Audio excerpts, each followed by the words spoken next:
পৃথিবীর জমিনে শেষ নবী রাহমাতুল লিল আলামিন দুনিয়াতে আগমন করবেন আর বেশি দিন বাকি। এরকম অনেকগুলো অলৌকিক ঘটনা পৃথিবীর জমিনে হয়েছে। নবীজির যে বংশ, পৃথিবীর সবচেয়ে সম্ভ্রান্ত বংশ ছিল নবীজির বংশ, সবচেয়ে উঁচু বংশ, দামি বংশ, মর্যাদাশীল বংশ। নবীজির বংশের নামটা জানি কি? কুরাইশ বংশ। নবীজিকে জানা প্রত্যেকটা ইমানদারের ইমানই দায়িত্ব। ইমানকে কমপ্লিট করার জন্য, ইমান কামিল মোকাম্মল হওয়ার জন্য, ইমান পরিপূর্ণ হওয়ার জন্য নবীজিকে জানা, নবীজির জীবনীকে জানা, এটা ইমানের জন্য শর্ত। যে ব্যক্তি নবীজিকে জানতে পারে না, নবীজির জীবনী জানে না, নবীজি কিভাবে জন্মগ্রহণ করলেন, মিলাদুন নবী, সিরাতুন নবী, ওয়াফাতুন নবী, দালাইলুন নবী, মি'রাজুন নবী, এই সমস্ত বিষয়গুলি যারা জানে না তাদের ঈমান পরিপূর্ণ হবে না। নিজের ঈমান পরিপূর্ণ হওয়ার জন্য নবীজির জীবনী জানা এটা শর্ত। কিন্তু আমাদের সমাজের কিছু ভাইয়েরা আছে, না জানার কারণে মিলাদুন নবী, নবীর জন্ম দিবস, মিলাদুন নবী,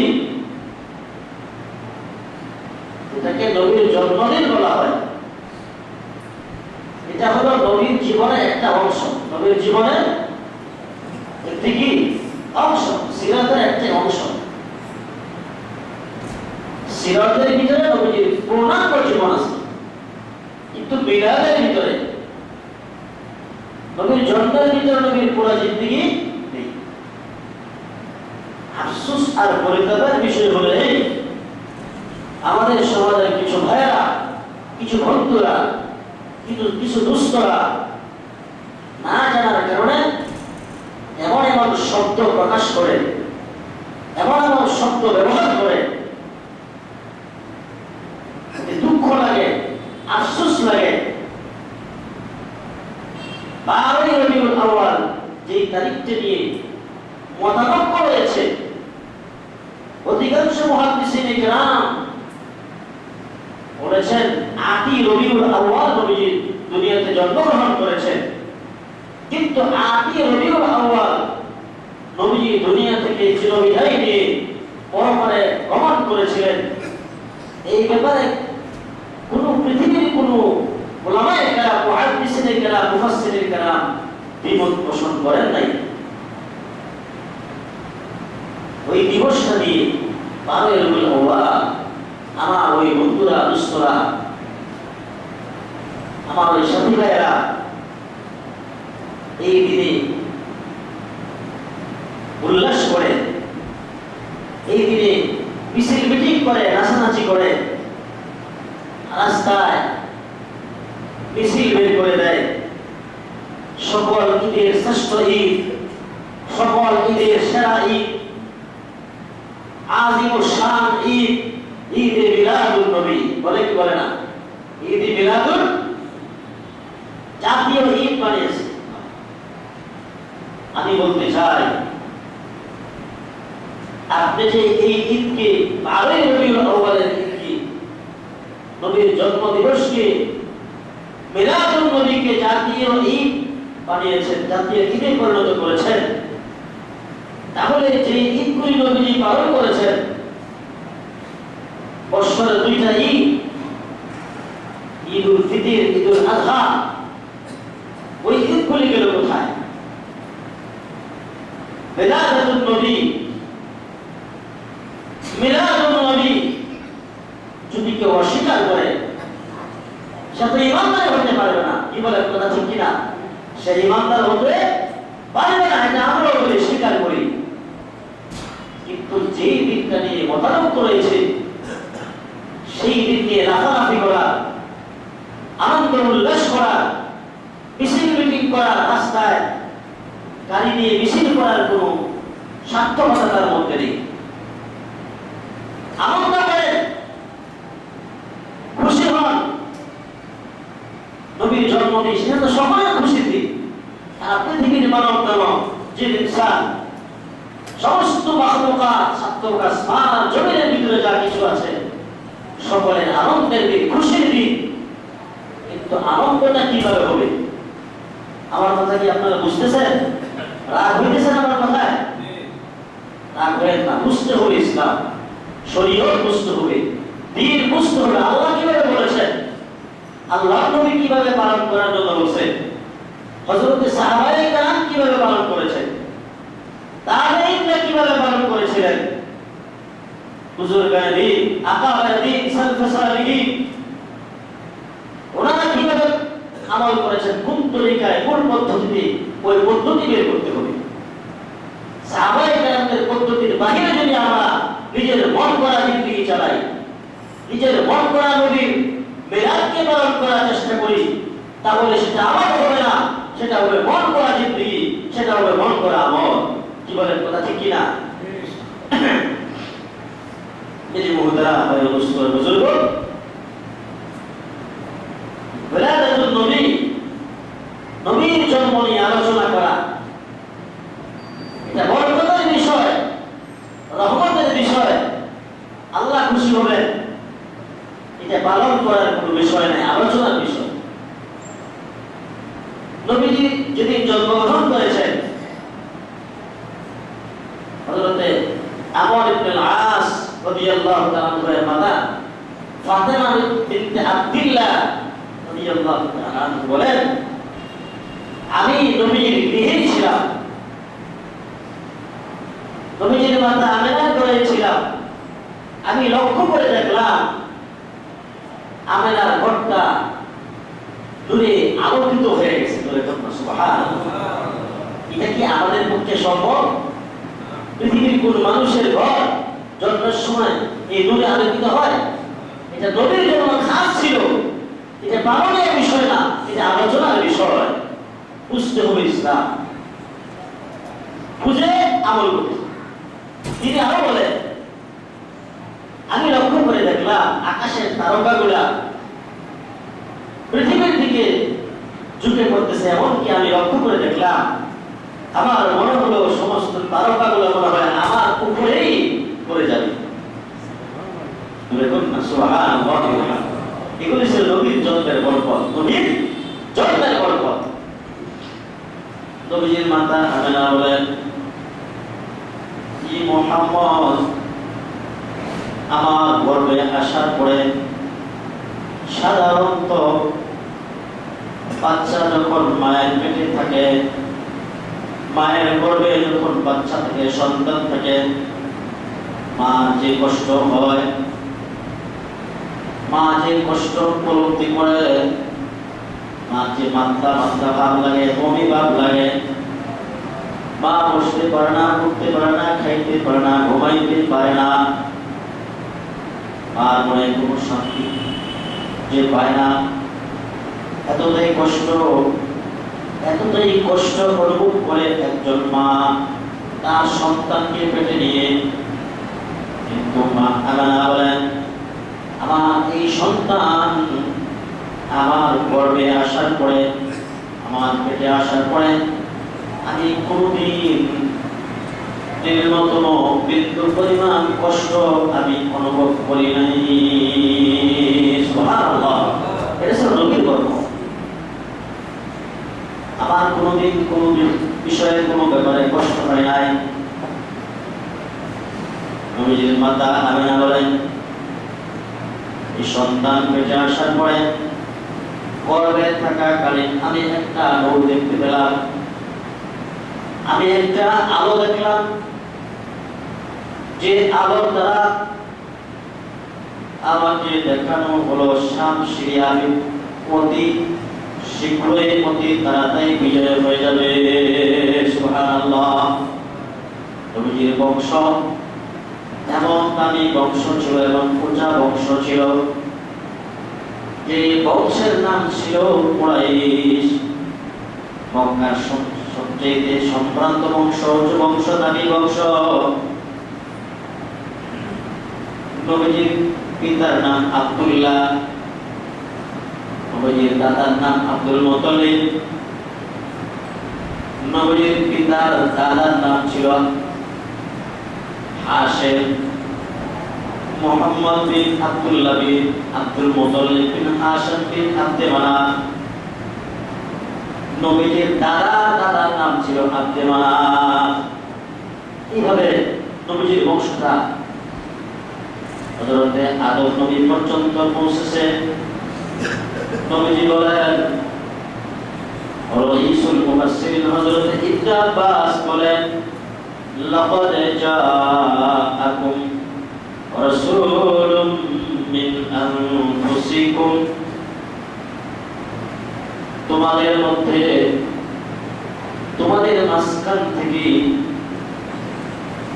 আল্লাহ তাআলা একজন নবী পাঠাইছেন, নবী আসছে তোমাদের মধ্যে, তোমাদের মাঝ থেকে, তোমাদের কাছ থেকে একজন নবী আসছে।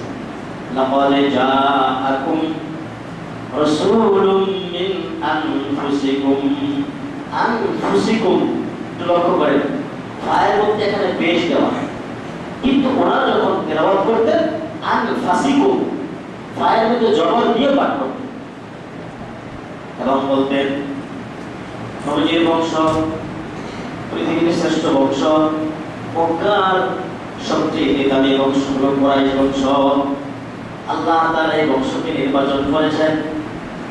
নবীজি নিজে বলেন, দুনিয়ার মানুষ স্মরণ রেখো, আমার বংশের পূর্বপুরুষদের কোন পুরুষের মধ্যে জেনার কোন অপবাদ পৃথিবীর কোন মানুষ বলতে পারবে না। জেনার কোন অপবাদ নেই। সকলেই আমার বংশের সমস্ত পুরুষ মহিলারা বিবাহের মাধ্যমে দুনিয়ার জমিনে আগমন করেছে।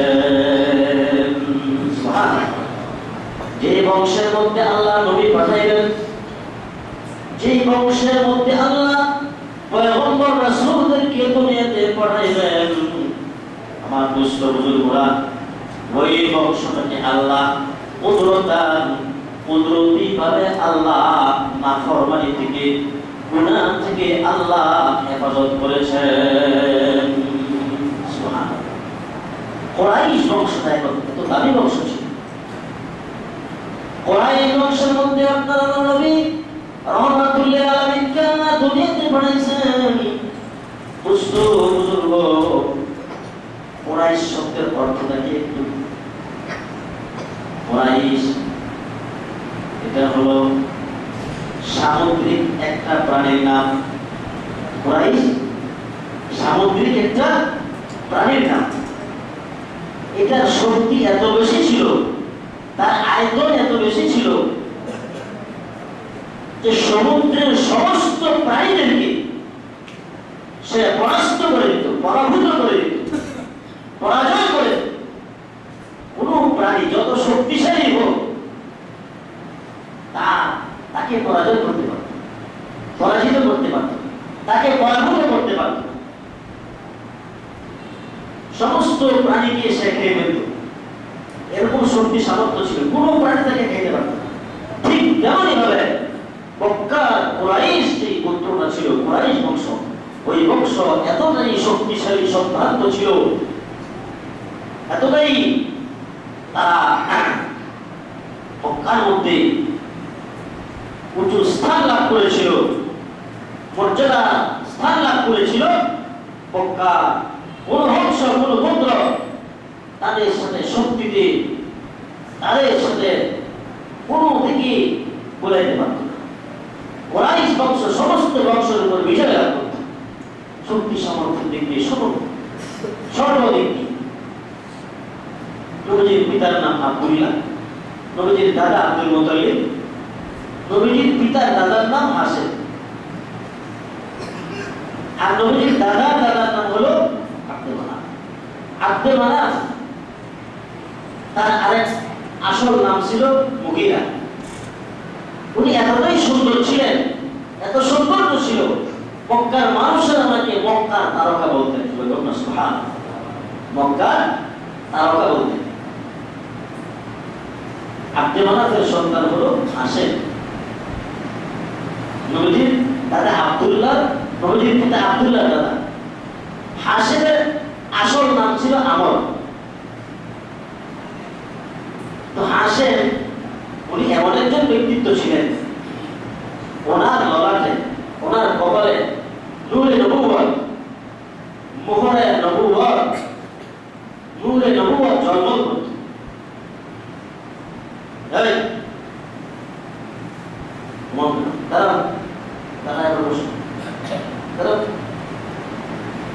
গুরুত্বপূর্ণ আলোচনা। নবীর জীবনী জানা, নবীর বংশকে চেনা, নবীর পিতার নাম কি, দাদার নাম কি, পরদাদার নাম কি করে জানতে হবে। নবীর মার নাম কি ছিল, দাদার নাম কি ছিল, জানতে হবে। আপনাকে আমার কথা বুঝতেছেন আমার কথা? তো হাশেম এমন একজন ব্যক্তি ছিলেন যার কপালে নূরে নবুয়ত, নবুয়তের নূর জন্ম। মক্কার বড় বড় পাদ্রীরা, বড় বড় ইহুদি আলেমরা আয়েশা এই হাশেমকে সেজদা করতে এবং তার হাতে চুমা দিত। উনি এমন দানশীল ছিলেন, মক্কা যখন দুর্ভিক্ষ হয়েছে, একবার হয় না বহুবার হয়েছে, উনি রুটি টুকরা করে তরকারির ঝোলের মধ্যে দিয়া ওই রুটিগুলা মক্কার সমস্ত ওনার গোত্রের লোক, মক্কার সমস্ত মানুষদেরকে খাওয়াইতেন। এরকম কয়েকবার বহুবার এবার রুটি মেহমানদারি করতেন। মানে এমন ব্যক্তিত্ব ছিলেন। রোম সম্রাট হেরাক্লিয়াস ওনার এই বদান্যতা, এই দানশীলতা দেখে শুনে রোম সম্রাট হেরাক্লিয়াস পর্যন্ত ওনার প্রতি আকৃষ্ট হয়ে গিয়েছিলেন। উনি প্রস্তাব পাঠাইছেন, আমার একমাত্র কন্যা, বিশ্ব সুন্দরী, সুশ্রী চেহারার অধিকারী, আমি তোমার কাছে বিবাহ দিতে চাই। এই সংবাদ রোম সম্রাট পাঠাইছেন। চিন্তা করেন, তখন ওনার বয়স ছিল 25 বছর, মাত্র 25 বছরের যুবক। আসলে রোম সম্রাট চিন্তা করছিল কি জানেন? বিবাহ দেওয়াটা আসলে আসল মাকসাদ না। রোম সম্রাট সবকিছু জানার পরে জানতে পারছে এই বংশের মধ্যে আখিরে জামানার পয়গম্বর বিশ্বনবী রাহমাতুল লিল আলামিন দুনিয়াতে আগমন করবেন। উনি চেয়েছিলেন আমার বংশের মধ্যে ওই বিশ্বনবী রাহমাতুল লিল আলামিন দুনিয়াতে আসবেন। কিন্তু নবীজির বড় দাদা, নবীজির বাবা আব্দুল্লাহ দাদা হাশেম এই প্রস্তাবকে নাকচ করে দিলেন। এক চাইতে আরো বেশি দানবীর ছিলেন, দানশীল ছিলেন নবীজির দাদা খাজা আব্দুল মুত্তালিব। যেরকম না সুবহানাল্লাহ। মক্কার লোকদের এরকম বিশ্বাস ছিল, নবীজির দাদার চেহারা এত সুন্দর ছিল, মক্কায় যখন কোনো সমস্যা হইত, বৃষ্টি হয় না, দুর্ভিক্ষ দেখা দিত, তো মক্কার লোকেরা নবীজির দাদাকে নিয়ে সাবিত পাহাড়ে চলে যেত।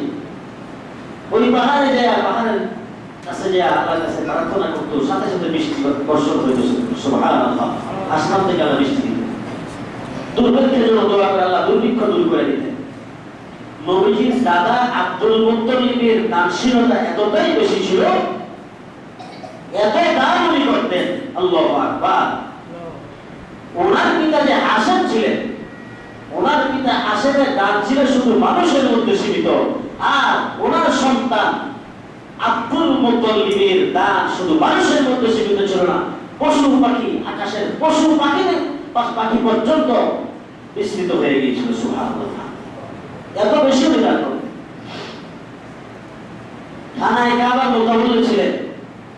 সময় তো শেষ হয়ে গেছে, আলোচনা লম্বা করার সুযোগ নেই, অনেক বিশাল আলোচনা। নবীজি যেদিন জন্মগ্রহণ করেন এর কিছুদিন পূর্বে যে ঘটনাটা হয়েছিল, আসহাবে ফিলের ঘটনা। নবীজি জন্মগ্রহণ করার 50 অথবা 55 দিন, 55 দিন পূর্বে, 50 অথবা 55 দিন পূর্বে এই হস্তি বাহিনীর ঘটনা হয়েছে। ইয়ামানের বাদশাহ নাজ্জাশী এই নাজ্জাশীর গভর্নর ছিল আবরাহা। আবরাহা যখন দেখলো যে মক্কার লোকেরা, সারা বিশ্বের লোকেরা মক্কায় এসে বাইতুল্লাহ তওয়াফ করে, সে এটা বরদাস্ত করতে পারে, হিংসা তার ভিতরে আগুন জ্বলে উঠল। সে বললো যে আমিও এখানে সনআ, ইয়ামানের রাজধানী সনআর মধ্যে একটা এমন ঘর তৈরি করবো, গির্জা তৈরি করবো, যেখানে মানুষ এসে দোয়া করবে। সেখানে সে সেটা তৈরি করে ফেলছে, এমন সুন্দর কার্যক্রম করে করছে। আসলে তো তার মাকসাদ তো খারাপ, মাকসাদ তো ভালো না, উদ্দেশ্য তো ভালো না। তো এই খবর যখন মক্কায় ছড়িয়ে পড়ছে, তো মক্কা একজন যুবক সে ওইখানে পৌঁছা, সে গির্জার ভিতরে প্রবেশ করে সে তার মল ত্যাগ করে সেখান থেকে চলে গেল। আরেক রেওয়াজের মধ্যে আসছে কিছু যুবকেরা ওই গির্জার পাশে যায় আগুন জ্বালায় দেওয়ার পরে বাতাস সে আগুন গির্জার মধ্যে না লাগায় দেওয়ার পরে গির্জা পুড়ে সারখার হয়ে গেল। এতে করে তার ভিতরে হিংসা বিদ্বেষ আরো বেশি জ্বলে উঠল। সে নিয়ত করলো যে আমি কাবাঘরকে ধ্বংস করে দিই। এই মর্মে সে হস্তি বাহিনী নিয়ে, তার বাহিনী নিয়ে মক্কার দিকে রওনা করল কাবাঘরকে ধ্বংস করার জন্য। আস্তে আস্তে করে সে মক্কায় পৌঁছে গেল। নবীজির দাদা খাজা আব্দুল মুত্তালিব তখন খানায় কাবার মুতাওয়াল্লি ছিলেন। নবীজির দাদা খানায় কাবার মুতাওয়াল্লি ছিলেন। খবর পেয়ে তাড়াতাড়ি করে গেলেন।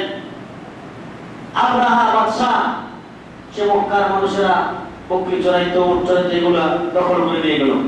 নবীজির দাদা আব্দুল মুত্তালিবের 100 উট ছিল, সেগুলো দখল করে নিয়ে গেল। মক্কার নেতৃত্বস্থানীয় লোকদেরকে নিয়ে পরামর্শ করলো কি করা যায়।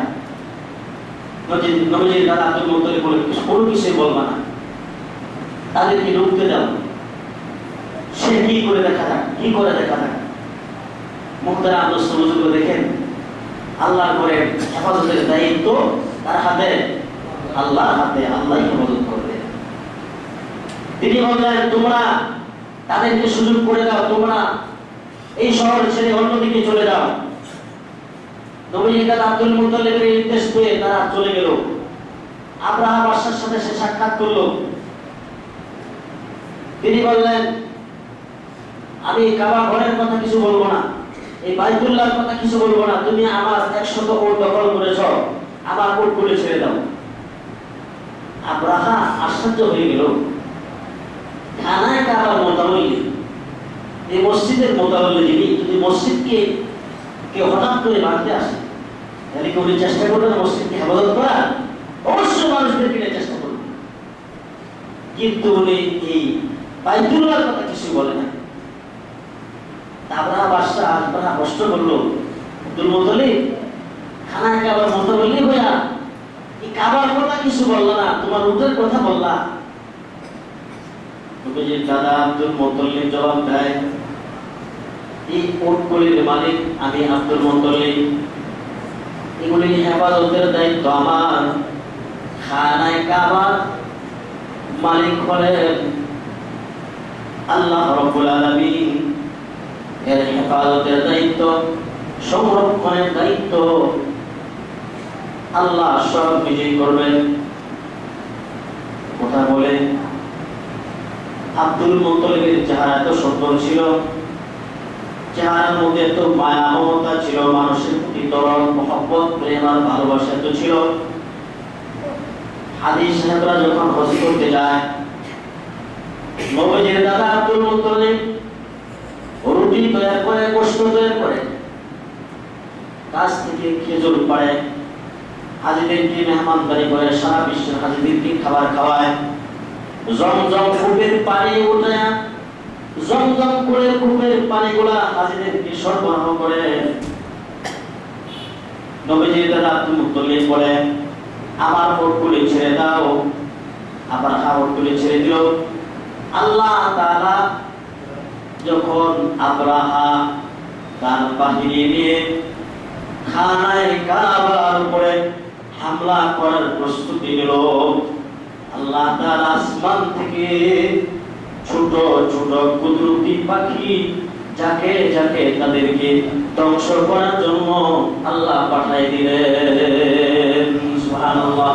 আলাম তারা কাইফা ফাআলা রাব্বুকা বিআসহাবিল ফিল আলাম ইয়াজআল কাইদাহুম ফি তাদলিল। আল্লাহ বলেন, আপনি কি দেখেন না দুষ্ট, আপনার রব, আপনার পালনকর্তা হস্তি বাহিনীর সাথে কিরকম ব্যবহার করেছিলেন। আলাম তারা কাইফা ফাআলা রাব্বুকা বিআসহাবিল ফিল আলাম ইয়াজআল কাইদাহুম ফি তাদলিল। তিনি কি তাদের সকল ষড়যন্ত্র, সকল চক্রান্তকে নস্যাৎ করে দেন নাই। আলাম ইয়াজআল কাইদাহুম ফি তাদলিল ওয়া আরসালা আলাইহিম তায়রান আবাবিল। তিনি আসমান থেকে প্রেরণ করেছিলেন আরসালা আলাইহিম তায়রান। তায়রান শব্দের অর্থ পাখি, আবাবিল শব্দের অর্থ যাকে যাকে। যাকে যাকে পাখি তিনি আসমান থেকে প্রেরণ করেছিলেন। তায়রান আবাবিল তারমিহিম বিহিজারাতিন মিন সিজ্জিল। তারা এসে তাদের উপরে পাথরের ছোট ছোট কঙ্করগুলি নিক্ষেপ করেছিল, যে কঙ্করগুলা বর্তমান বিশ্বের সুপ্রিম পাওয়ার, বর্তমান বিশ্বের সুপ্রিম পাওয়ার যে রুশ বলেন অথবা আমেরিকা বলেন, তারা যে অ্যাটম বোমা, তারা যে সমস্ত বড় বড় অস্ত্র ব্যবহার করে, এই ছোট্ট ছোট্ট কঙ্করগুলা এর চাইতে বড় পাওয়ারফুল ছিল। সুবহানাল্লাহ। তারমিহিম বিহিজারাতিন মিন সিজ্জিল ফাজআলাহুম কাআসফিন মাকুল। এই পাখিগুলো এসে যখন পাথরের কঙ্করগুলা তাদের উপর নিক্ষেপ করলো, আল্লাহ বলেন, আল্লাহ কি তাদেরকে ওই বক্ষিত তৃণ সাদৃশ্য করে দেন নাই? বক্ষিত তৃণ সাদৃশ্য অর্থাৎ যে ঘাস গরু বাছুর খেয়ে ফেলে, ওইগুলো চালাইলে যেরকম খড়কুটা গুলা যেরকম একেবারে নরম হয়ে যায়, ওরকম আল্লাহ তাআলা তাদেরকে ধূলিসাৎ করে দিলেন। খোদাই গজব তাদের উপরে নেমে আসছিল। পরে মুহতারাম দোস্তর বুজুর্গ, এগুলো ছিল নবীজি দুনিয়াতে আসবেন এই আশার পূর্বাভাস, নবীজি আশার ভিত্তি, পূর্ব লক্ষণ। জন্য নবীজি দুনিয়াতে আসার আগেই আল্লাহ তাআলা দুনিয়াতে এই রহমত, বরকত, এই লক্ষণ, এই বরকতপূর্ণ ঘটনা আল্লাহ দুনিয়াতে পাঠাইছেন। নবীজি আসার পরে অনেক ঘটনা ঘটছে। আল্লাহ তাআলা যেন আমাদের সকলকে এই নবীর জন্মদিন মিলাদুন নবী, মিলাদুন নবী থেকে যেন আমরা শিক্ষা নিতে পারি, আমরা নবী শিখে যেন নবীর বরকত আমরা গ্রহণ করতে পারি। আল্লাহ আমাদের সেই তৌফিক দান করেন। এবং যেইভাবে যে পদ্ধতিতে মিলাদুন নবী পালন করা হচ্ছে, আমরা ওইভাবে পালন করব না। নবীদের মিলাদের দিন, মিলাদুন নবীর দিন আমরা দুরূদ শরীফ বেশি করব, রোজা রাখার চেষ্টা করব, কোরআনের কারিমের তেলাওয়াত বেশি করার চেষ্টা করব, ফজিলতের সূরা, নবীর প্রতি দুরূদ শরীফ, নবীর জন্য দোয়া করব, রোজা রাখবো, এইভাবে পালন করার চেষ্টা করব। মিটিং মিছিল এগুলি পালন করা, এগুলো ইসলামের কোনো অংশ না। এগুলো হলো মন গড়া কাজ, এগুলো হলো বেদাত, এগুলো হলো কুসংস্কার।